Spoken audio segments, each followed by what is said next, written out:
Let's hope for the best. Bezrat Hashem.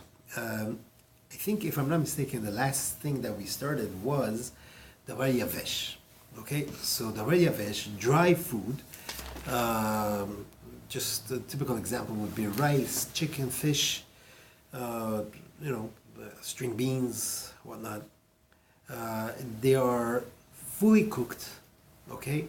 And there is a little bit of liquid, a little bit of sauce in it, right? And it's part of the food itself, right? Then it is considered as yavesh, right? And there is no bishul achar bishul. That means if you heat it up again, you haven't done anything, and it's fine. You could heat it on Shabbat, even if it's fully, totally cold. But if it has some soup in it, which is not part of it, like let's say you have, we said pieces of potatoes or other vegetables, right? There's a little bit of soup in it, right? That is asur to heat it up on Shabbat. However, if something is very, the sauce is a very thick sauce, right?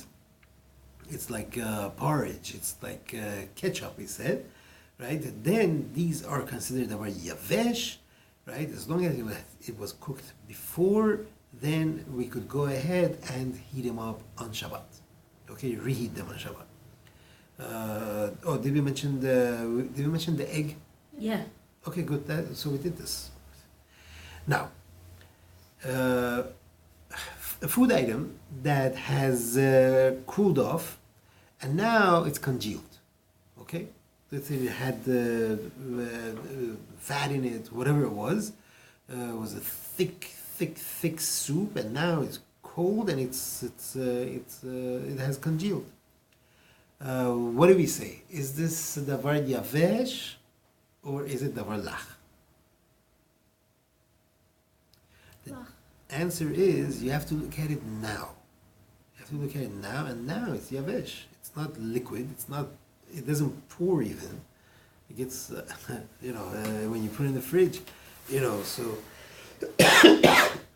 Sorry, and therefore there is no din bishul achar bishul in it. So that sometimes abgush chicken soup. Well, the abgush chicken soup, that's really, it's just the top layer becomes like that. Underneath, it's all liquid. Really, not the whole thing is fat. There's some water there too. No, we can't say that. We're talking about there's not that much liquid, and it's like more. Just the like fat gravy, part. Like really. gravy even. Like what? Gravy. Yeah, gravy. Like a jelly. Heat it up. Like the texture. Right, exactly. That's what happens. That's what happens. Yeah, maybe calabacha. Well, it depends. Again, look, either way, you have to see how much soup there is in there. Because if it's a lot of soup, then forget it. Then there's nothing to talk about. We're talking about this thing, like, you move it around, you see, this thing is like jello, So then, yeah, it's considered yavesh, and therefore a person could go ahead and heat it up. Question. Yeah. So would that be something like cold, thick cholent? Would that also be an example of that? Yeah, same thing. Cold, thick cholent. What happened there? All that starch and the fat and everything got close friends with each other, and they're just they bonded, shall we say? Now, even though when it becomes warm, it becomes more like soupy, it's still fine, right? It's still fine. Because we look at it right now, what it is. Ashkenazim are more machmir on this for a different reason. That's not here. That's by Halachot of nolad. They say, you are making something new. We're not talking about cooking. We're not talking about making something new. And they're more machmir on this, and they say you cannot do this. But according to the poskim, many poskim, they say this is fine. You look at its status right now, and you deal with it as it is right now, this minute when you are warming it up. There is an interesting, cute thing about donuts. So this is a takeoff. Shulchan Aruch brings down, there is a certain food, I forget what that food is called, panada, something like that. That what it was it was like a dough, and then there was like chunks of meat, and like fatty meat in it. So this thing is cold, and he wants to heat it up. So this fatty meat, like is congealed, and now he says you're allowed to heat it up. So from there they take off that you look at it right now, even though there is liquid, these things are going to become into liquid fat. It says that's fine to use, and therefore we learn from there that this is also allowed.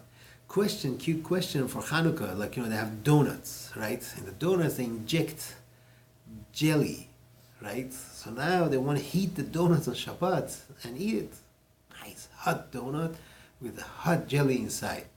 Now, is that jelly considered davar lach, a liquid that you're not allowed to reheat on Shabbat, or not?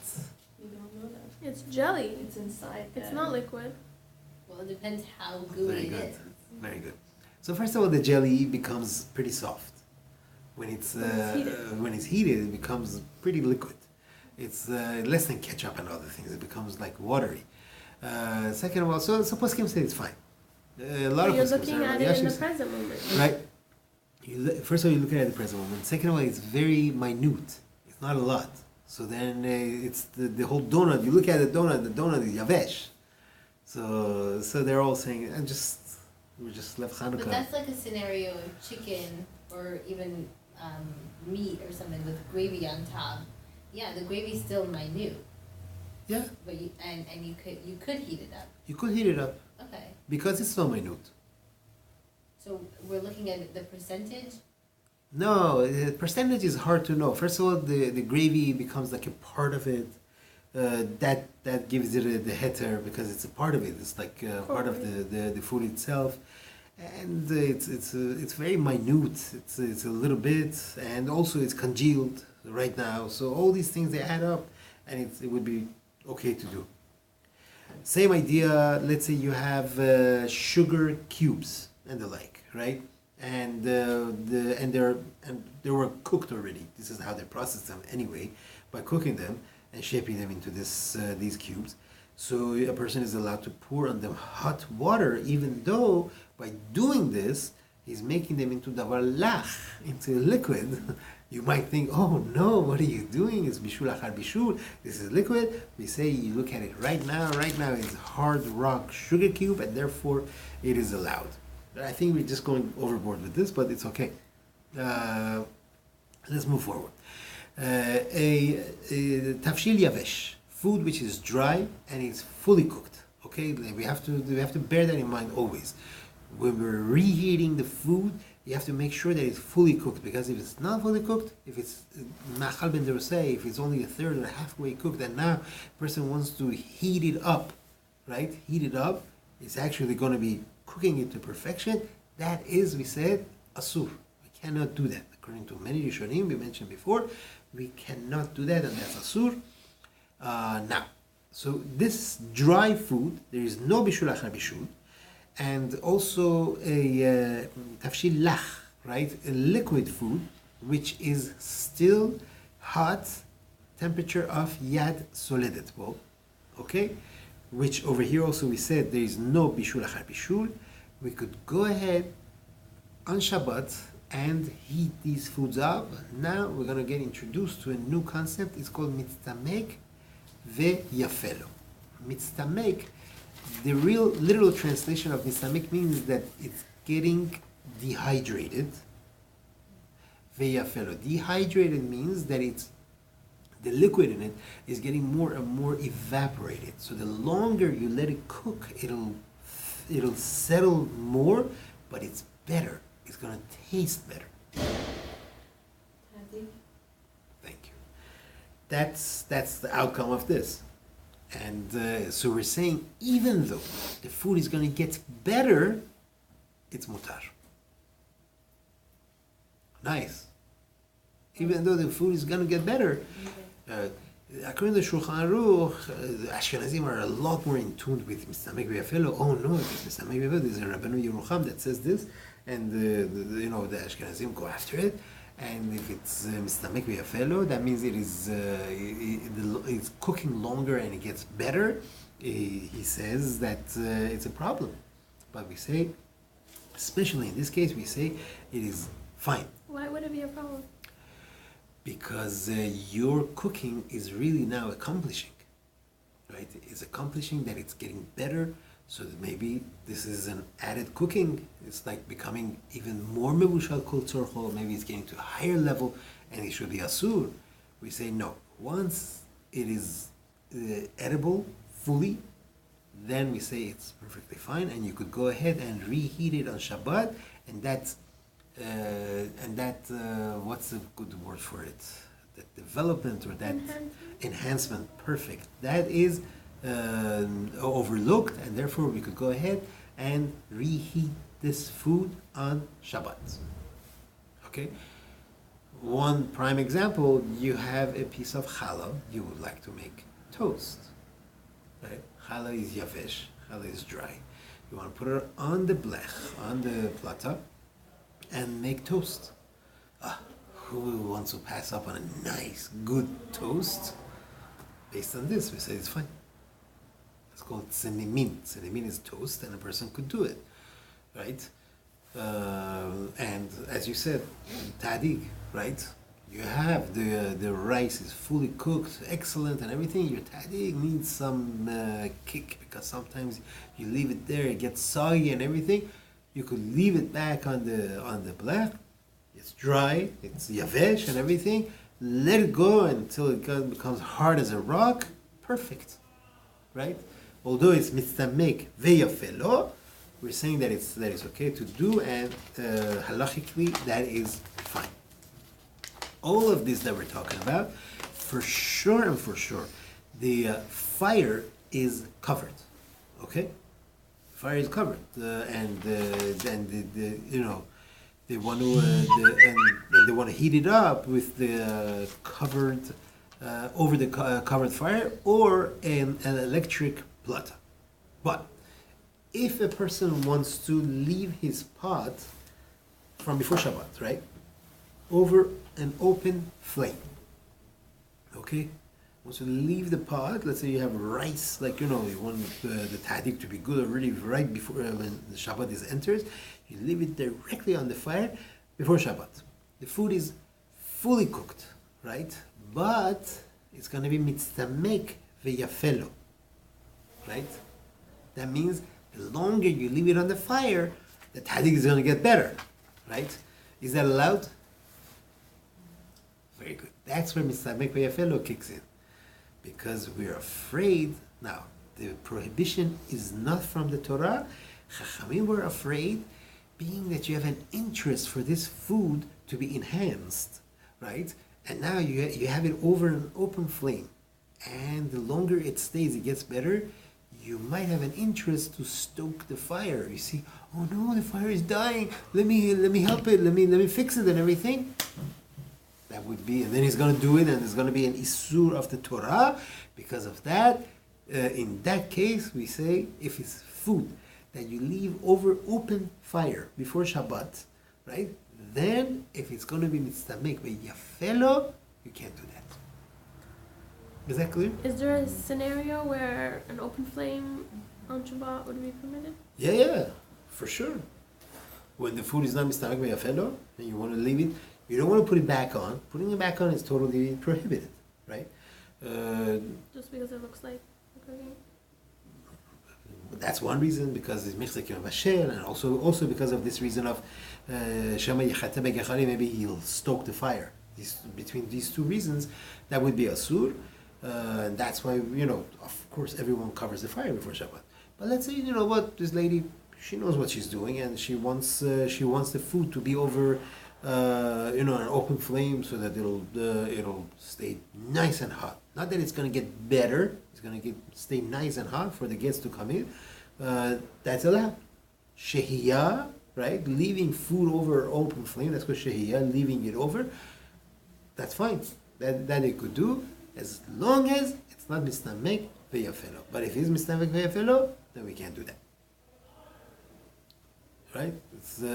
I just want to make sure it's clear, right? But most of us, I don't know anyone that doesn't. It's also just not practical, Because then when you're done, then you have an open flame just sitting. Yes. True that. True. So what do you do on Yom Tov? That's true. Right. Like chicken soup, it's like fully cooked, fully Right. cooked. But the longer you cook it, the better it does get. Same thing with horse. Then Shit, don't so- forget it. Horish, no, not necessarily. Some horish, you don't want it to cook too long. Horish alape, if you want to cook it too long, then it's going to get all mushy and done with. But yeah, some horish yes, some horish no. So then, I don't know, you guys are experts. But the chicken soup, like. Chicken soup for sure. Fine. I mean, if you have chicken in it, the chicken soup, if you don't have chicken in it, then it's going to get worse. You know that. Right. All the vegetables are going to get, if there's chicken in it, yes, for sure. For sure you can keep it going. For sure you can't Oh. over an open flame. Even if because, you've already cooked it for like 12 hours. yeah, Okay. yeah, for sure. It's just going to get better and better. Because it's getting better. Yeah, it's going to give more fat from the skin, the Yeah. bone, and everything for sure. Okay. Now, good. Again, let's go slow on this thing. The Gemara deals with a kira, gerufa uktuma. Anyone familiar with this expression?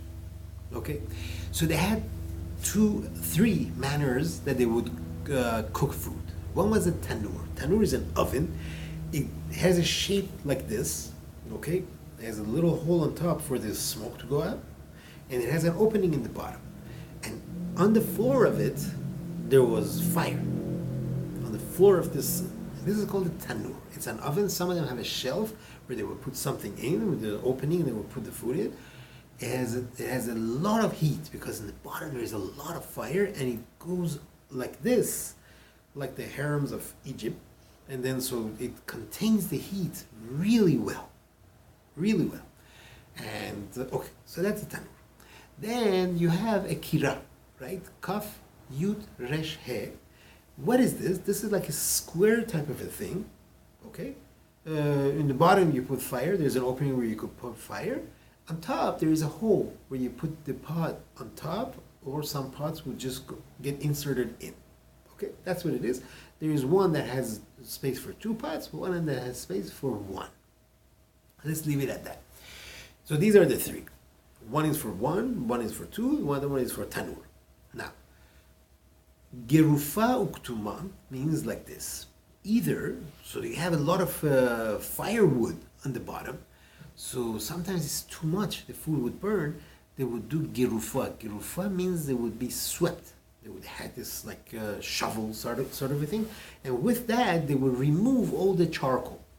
The ground is still very hot, right? There's some charcoals there, but nothing much. It's gonna die out. So that's a kira gerufa. Ketuma means they would take ashes. Sometimes they would put ashes all over, inside, all this inside. Those ashes would lower the temperature of this, and slowly over time it would just die out. So this is called a kira gerufa uktuma. That means it's either swept up or it's ketuma. What is that? This gives us an allowance to keep the food on this for Shabbat, because then you're not going to stoke the fire. There's nothing to do, right? So a stove, even though it's gerufa uktuma, that means it's covered up, or it's swept up, there Chachamim said that the person could heat the food on such contraption with certain conditions. What those conditions are, we know a lot of them already. Like, you shouldn't put it on the floor. Let's say you removed it from the stove top. If you put it on the floor and then you want to put it back on there, right? You can't do that. Once you put it on the floor, then you can't do it. You can't put it back on. Okay, so far so good. That's like one of the conditions. We're going to get to more conditions as we go. The question becomes nowadays, in the modern age, what happens? Do those conditions apply also to an electric plata, right? Which is pretty much the same. It's hot, but you don't see the elements, right? Or a gas stove that you cover it with a blech. All you do, you have a piece of metal, you just put over the fire. That does the same thing. That is like ketuma. That means you have covered it up. Now, Baruch Hashem, I recognize and I see that this thing is Shabbat now and it's covered. It's not the normal way of cooking. So that's what the poskim discuss. Do we have those same conditions or not? Now, let's go from the top. You have a plata, a regular plata that they sell in the market. Don't usually have a button to raise and lower the temperature. Most of them don't have that knob or a button, like to do that. Let's say it's you just plug it in and that's it, right?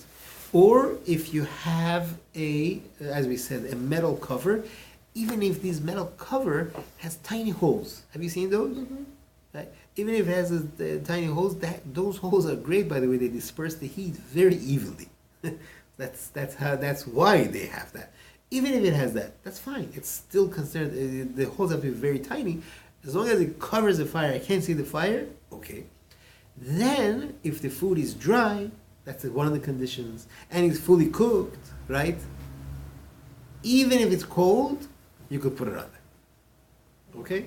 So these are the conditions that we have. Now, but if it's liquid and it's fully cooked, according to Sephardim, we said you cannot be mekel, right? We're talking about the plata and the thing, right? Even if you have the two conditions, right?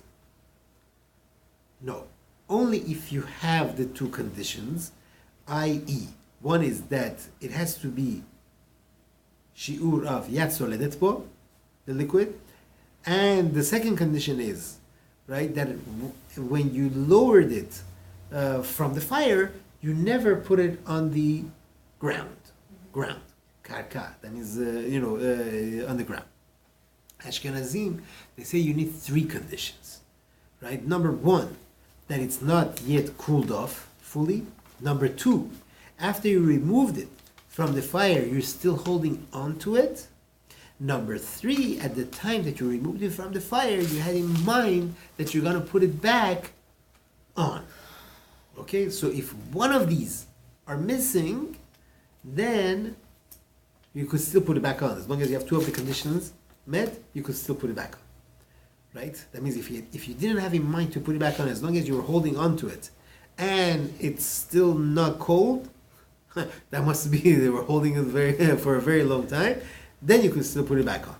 But if a person put it on the floor, right, even if they had in mind that I'm going to put it back on the stove before it cools off, we cannot be mekel, even for Sephardim, to put it back on. Okay? If a person, again, put it on the floor already, even if they had in mind, I'm going to put it back, and he does, he's ready to put it back on, he can't put it back even for Sephardim.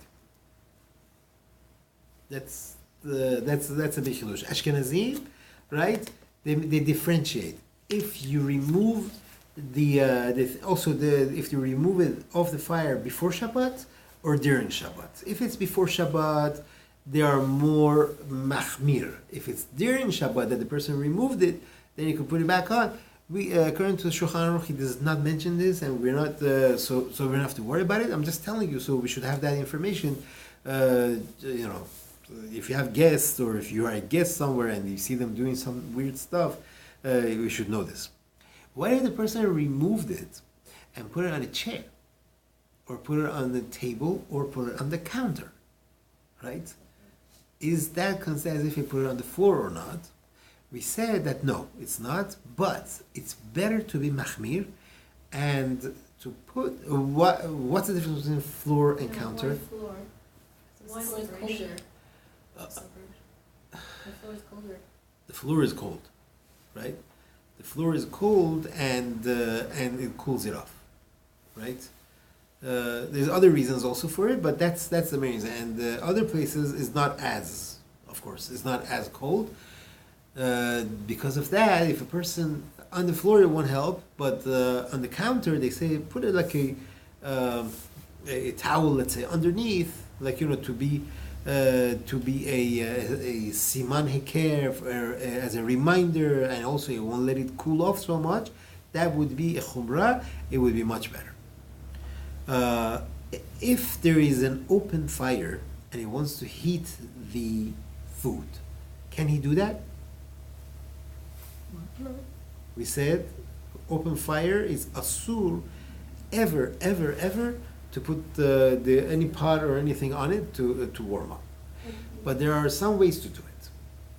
One, you could take a blech and put it on the fire On Shabbat. on Shabbat, and then you could put the ma'achal yavesh on it.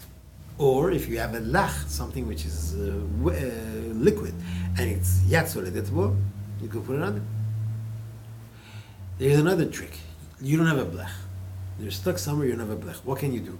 You want to heat the food, Put it around it. put it near it, but you have to be very careful. Not put it, open flame is not such a simple thing. But yeah, you're right. You could do that. Take a pot, empty pot, put it over the fire, and then put Upside this either upside down or right side up, and then put a bigger pot of food over that. Like a double boiler.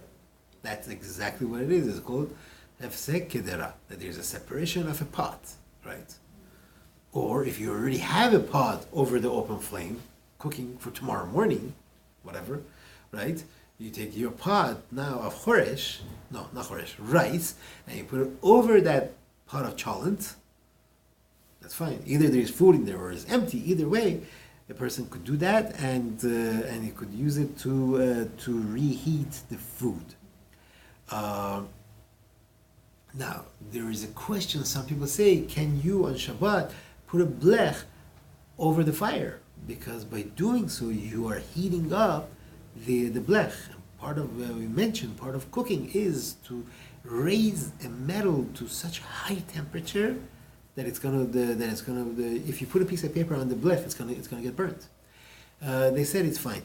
That's it's totally secondary. That's not the intention, and that's not what the person wants to do. So therefore, a person is allowed to on Shabbat put a blech on. We had an issue. One of the boys' family was not so in tune with the whole blech situation and everything, and they wouldn't leave the stove on. So they would turn the stove on or whatever.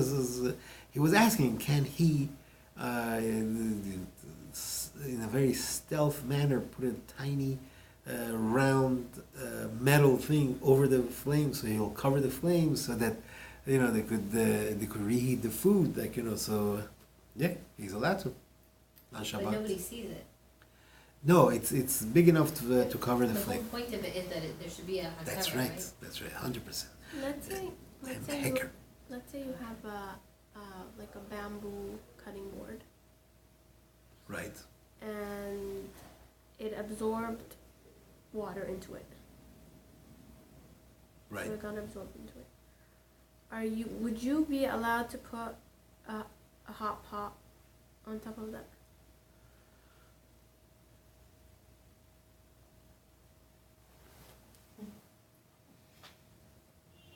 Probably not. Most probably, I would say no, Why? because it's going to cook the water.